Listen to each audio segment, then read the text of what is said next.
عمرك شفت نادي بيدور على حقوق لاعب تاني وهو مش منضوم لصفوفه؟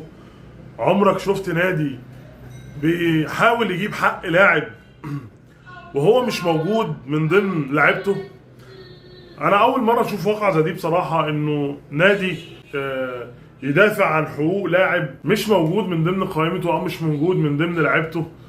وده اللي بيعمله لاول مره تقريبا النادي الاهلي، وانا عمري ما شفت نادي في العالم بيدافع عن اي لاعب تاني في اي نادي مختلف وبعيد عنه او منافس ليه او ايا كان، وبالذات لما يكون يعني في فريق المفروض ان هو دايما بيدور على ازاي يتعب الاهلي، وازاي ان هو يضايق الاهلي، وازاي ان هو يستفز الاهلي.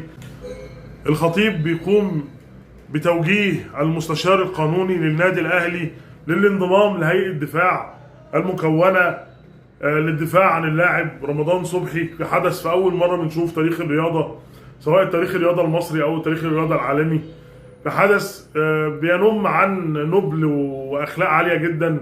وفي القرار اللي طالع من اداره النادي الاهلي او من كابتن محمود الخطيب بيقول انه النادي الاهلي لا يتخلى عن احد ابنائه.